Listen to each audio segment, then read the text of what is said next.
신약성경 209페이지에 나와 있는 오늘의 본문 말씀, 저와 여러분이 한 절씩 교독하고 마지막 12절을 같이 읽도록 하겠습니다. 사도행전 13장입니다. 안디옥 교회에 선지자들과 교사들이 있으니 곧 바나바와 니게르라 하는 시므온과 구레네 사람 루기오와 분봉왕 헤롯의 젖동생 마나엔과 및 사울이라.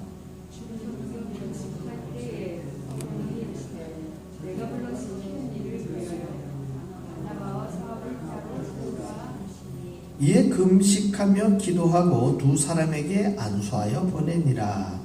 두 사람이 20명이 보내심을 받아 실루기아에 내려가 거기서 배 타고 물고로 타서 살라미에 이르러 하나님의 말씀을 유대인의 여러 회당에서 전할세 요한을 수행원으로 두었더라. 온성 가운데로 지나서 아모에 열어 망하 요스라 하는 데에 있는 거짓 선지자인 마타사를 만나니 그가 총독 서기오 바울과 함께 있으니 서기오 바울은 지혜 있는 사람이라 바나바와 사울을 불러 하나님의 말씀을 듣고자 하더라. 이 마타사 네로라는 이 이름을 번역하면 마타사라 저들을 제작하여 총독으로 믿지 못하게 했으니 바울이라고 하는 사울이 성령이 충만하여 그를 주목하고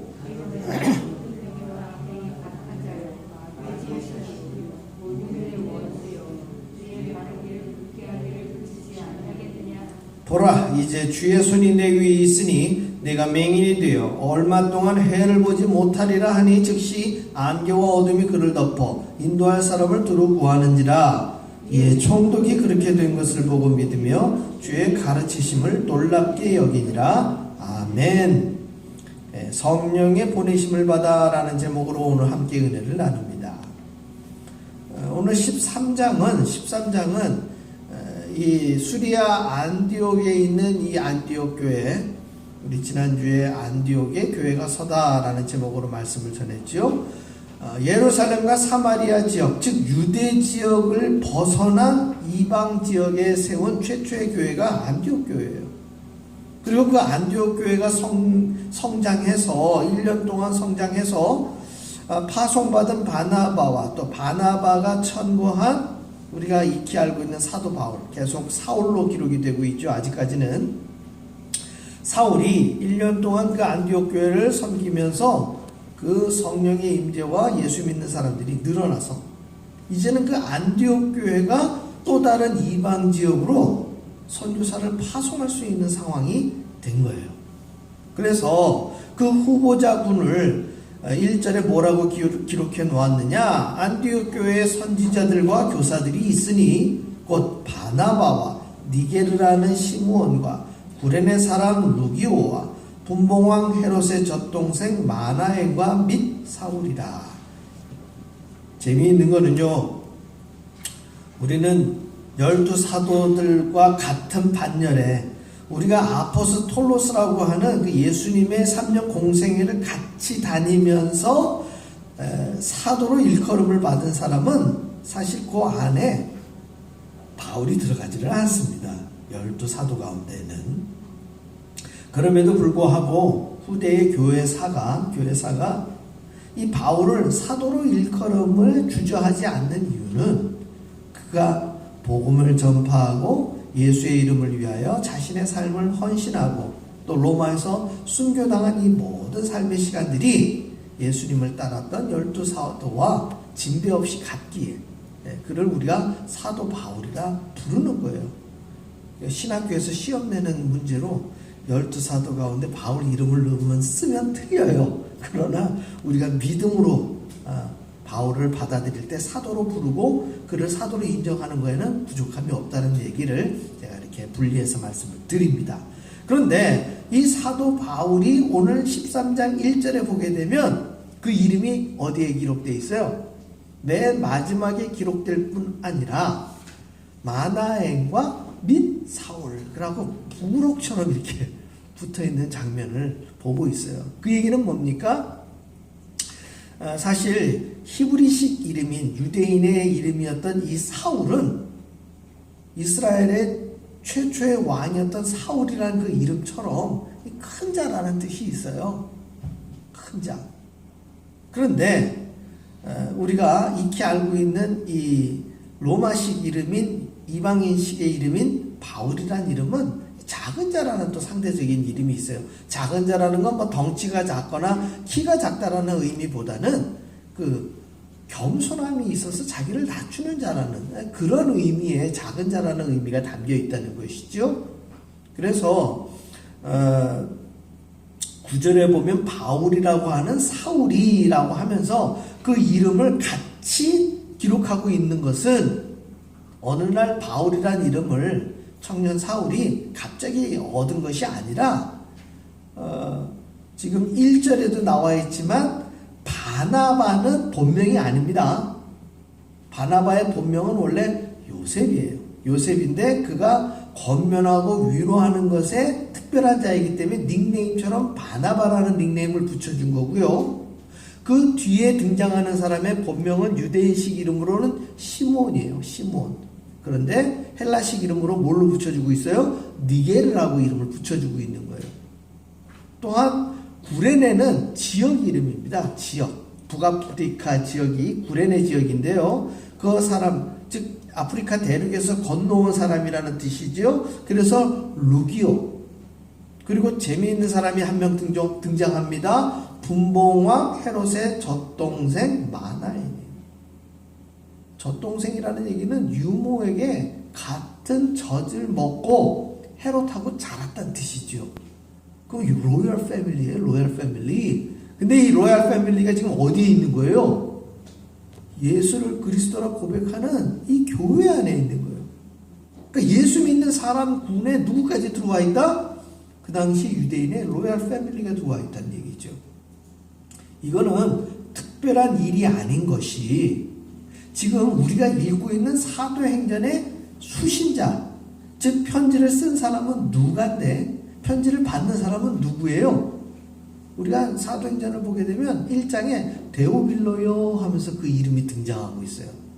근데 사도행전에는 데오빌로요 하고 등장하지만 우리가 먼저 쓴 누가복음에는 데오빌로 각하에게 하면서 존칭을 붙이고 있어요. 그럼 각하와 여의 차이는 무엇일까요?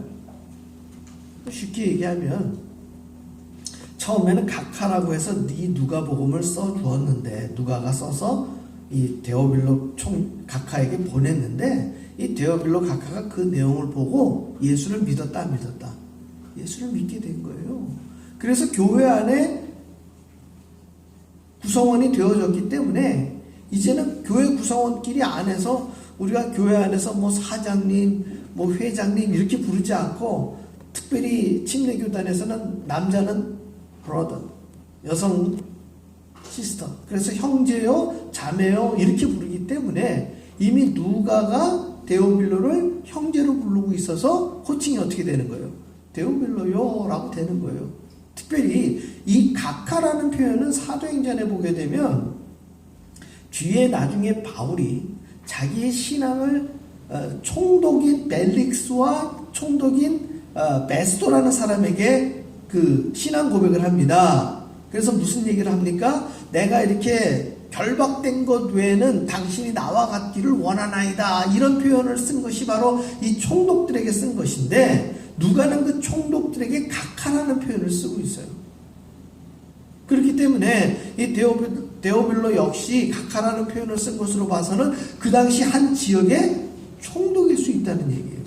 그러니까 오늘 헤롯의 젖동생 마나엔이나 데오빌로 총독이나 이미 한 세대 약 40여 년이 지나가는 이 한 세대 가운데 안에서 특별히 우리가 바울로 놓고 봤을 때 초대교회 공동체가 사도행전 7장에서 지금 13장 넘어오는 기간이 약 한 14년 정도가 흘러오는 이 시대 가운데에서 이 시간 가운데에서 지금 복음이 어느 정도까지 이 헬라 특별히 로마가 다스리고 있는 시대 가운데에서 어느 사회적인 지위가 있는 사람들에게까지 복음이 전파됐는지 그리고 이 유대인들 안에서도 이 헤롯의 젖동생인 마나엔에게까지 이 복음이 전파된 내용은 그만큼 지금 복음의 여파가 굉장히 크게 이 유대 사회와 로마 사회를 흔들고 있는 걸 우리가 발견할 수 있어요. 특별히 이 사도행전 13장으로 시작되어지는 이 바나바와 사울의 1차 전도 여행은 그것이 궁극적인 도착지가 로마를 향하여 있음을 우리가 보게 되는데요. 여러 사람이 등장하고 있는데 금식하고 기도하는데 3절에 봤더니 누구를 뽑았습니까? 두 사람을 뽑았는데 그 두 사람이 바로 바나바와 사울이에요. 그래서 이에 금식하며 기도하고 두 사람에게 안수하여 보냅니다. 안수하여 보내는데 두 사람이 성령의 보내심을 받아 실루기아에 내려가 거기서 배 타고 구브로에 가서, 참 말로만 들으면 어려워요. 그래서 제가 오늘 화면에 한번 그 지도를 한번 띄워봅니다. 여러분들이 눈으로 보는 지도에 보게 되어지면 맨 왼쪽에 안디옥이 보입니까? 안디옥 그 밑에 실루기아가 나오는 거예요. 지금 오른쪽에 안디옥이 지금 수리아 안디옥이고요. 중간에 보게 되어지면 안디옥이 또 하나 있죠. 거기가 비시디아 안디옥이라는 지역이에요. 그러니까 지난주에도 말씀드렸지만 안디옥이라는 지역은 한 17, 8군데가 있어요. 이 당시에 안티오쿠스라고 하는 알렉산더 대왕의 4사람의 장군 중에 한 사람이 알렉산더 사후에 그 알렉산더 제국을 4등분해서 장군들이 나눠서 가져요. 그래서 알렉산더가 자기의 이름을 따서 지은 도시는 알렉산드리아라고 이름 지은 것처럼 이 안디옥이라는 이름은 자기의 이름을 딴 도시. 그래서 이런 도시들이 여러 군데가 있었는데 특별히 첫 번째 이방인의 교회가 선 지역은 수리아 안디옥. 요즘 지역으로 치면 시리아가 더 여러분들의 귀에는 익숙할 거예요. 시리아 지역. 자, 실루기아에 내려가 거기서 배 타고 구브로 섬으로 갔어요. 구브로는 오늘날 구글 검색해서 지도를 보게 되면 키프로라고 나와 있어요. 키프로.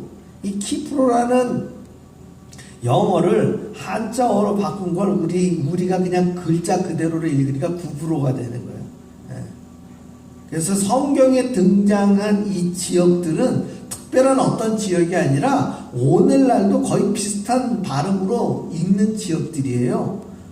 우리 미국 사람들한테 부산 그러면 뭐라고 읽어요? 푸산 그렇게 읽잖아요. 푸산. 그래서 요즘은 그 발음도 P로 시작되는 걸 또 B로 바꾸는 그런 추세들도 있어요. 그 얘기는 뭐냐면 외국인들이 발음하기 좋은 발음으로 했더니 오리지널 발음들이 바뀌어지니까 그냥 우리가 발음하고 있는 오리지널 발음으로 바꾸는 추세들도 있어요. 어찌되었건 그래서 실루기아 또 구브로 이런 것들은 이미 우리가 보고 있는 이 지역들의 이름들이 유사하다라는 걸 기억하시고요. 지금 아시겠지만 키프로스는 뭐예요? 섬이에요. 왜 배를 타고 섬으로 갔을까? 이 안디옥을 지나서 육지로 가게 되면요, 여기 두 군데나 큰 산맥이 놓여 있습니다. 그래서 그 산을 넘어가는 육지 길이 굉장히 험준해요. 그래서 지금 바나바와 바울이 배를 타고 먼저 키프로스 섬으로 가게 된 거예요. 그런데 5절에 보면 살라미에 이르러, 그러니까 항구에 도착한 거예요. 구브로 살람이라고 하는 그 항구에 하나님의 말씀을 유대인의 여러 회당에서 전할세, 와우, 또 한 사람이 등장을 하는데 요한을 수행원으로 두었더라 했을 때 이 요한이 누굴까요? 우리가 13장을 지금 보고 있는데 12장 25절에 보면 이렇게 기록되고 있어요. 바나바와 사울이 부조하는 일을 마치고 마가라 하는 요한을 데리고 예루살렘에서 돌아오니라 이렇게 되어 있어요. 그랬을 때 이 요한은 본명이 요한이고 헬라식 이름은 마가예요. 우리가 익히 알고 있는 마가복음을 기록한 마가가 바나바의 조카입니다. 바나바의 조카. 그래서 그가 이 1차 전도 여행에 바나바의 부르심을 받고 같이 동행을 해서 지금 1차 전도 여행에 합류한 거예요. 사도 요한을 수행원으로 둔 것이 아니라 마가, 이때는 청년이죠. 자, 그래서 이 섬 전체를 가운데를 지나서 바보라는 건 지역 이름입니다.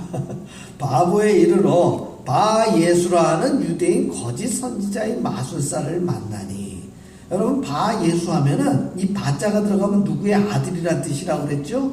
예수의 아들, 그럼 우리가 알고 있는 예수님의 아들이 아니라 그 당시 예수라는 이름도 굉장히 흔한 이름 중에 하나예요.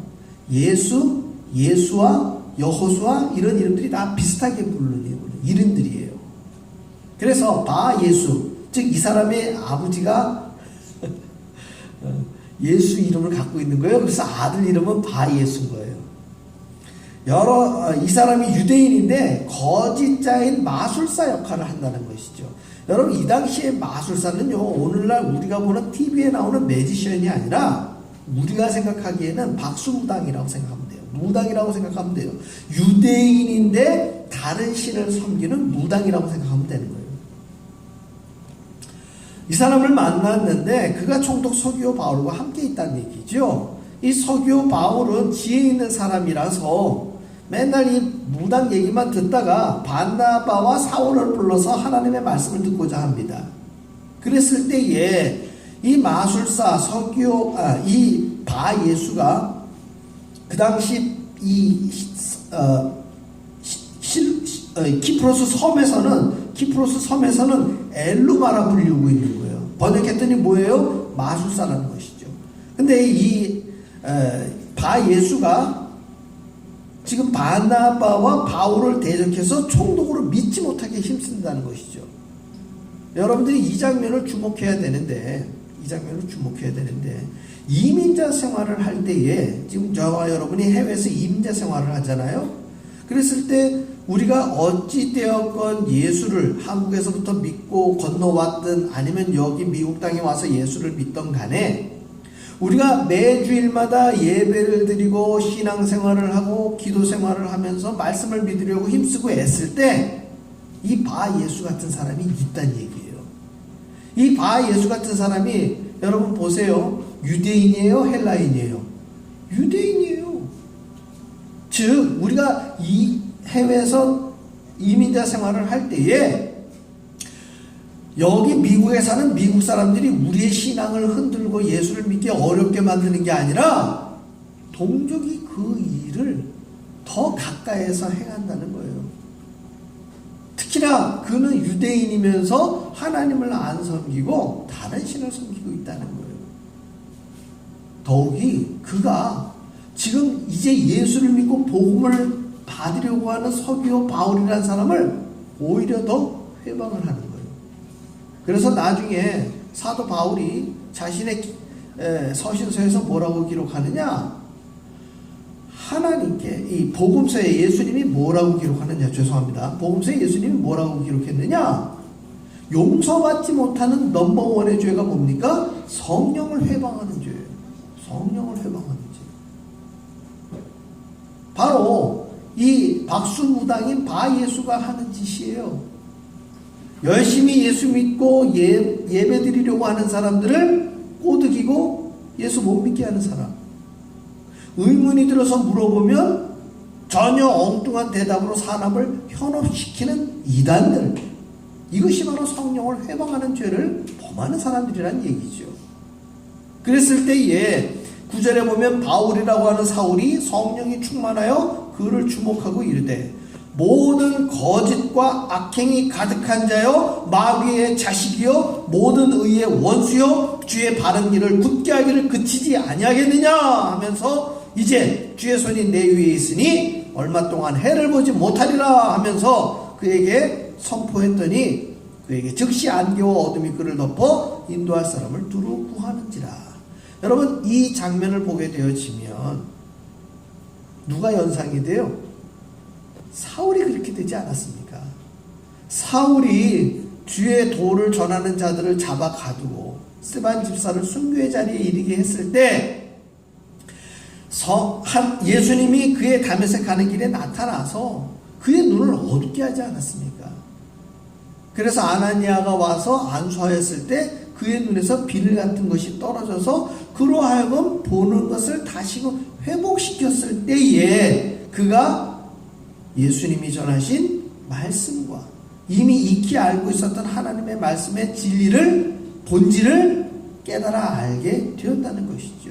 이제 그가 복음의 진리를 전파할 때 그 길을 굳게 하는 자에게 이 놀라운 하나님의 말씀과 그 저주의 메시지를 선포할 때 어떻게 됩니까? 앞이 보이지 않는 일이 나타나는 거예요. 많은 구약의 선지자들이 어리석은 백성들을 향해 이렇게 얘기합니다. 눈이 있을 때 보지 못하고 귀가 있을 때 듣지 못하는 자들이여 하면서, 그 말씀은 예수님 역시도 복음을 전하던 이 신약시대의 초기에 많은 유대인들을 향하여 그 말씀을 전파합니다. 맹인이 보지 못하는 것이 아니라 본다 하는 너희가 보지 못하는 자들이다, 이 이야기들을 합니다. 사랑하는 성도 여러분, 오늘날 우리에게 주어진 삶의 시간들을 살아갈 때에 우리의 삶의 시간 가운데 무엇이 우선순위이고 내가 어떤 길을 걸어가야 하며 누구의 음성에 귀를 기울여야 하는지 성경은 정확하게 이야기하고 있습니다. 그러나 세상 시류는요, 우리로 하여금 그 일에 열심을 내거나 그 일의 본질을 깨닫기 위하여 힘쓰고 애쓰려고 할 때마다 우리를 흔들고 그 일에 열심을 내지 못하게 만들고 우리의 마음을 유혹한다는 거예요. 사실 이 주일에 예배를 지키는 것 이유는 한 가지예요. 뭐예요? 예배 드리러 예배당에 나오는 것이죠. 그러나 예배를 드리지 않으려고 이유를 만들기 시작하면 어떻습니까? 10가지, 100가지, 1000가지, 10,000가지도 넘는다는 얘기예요.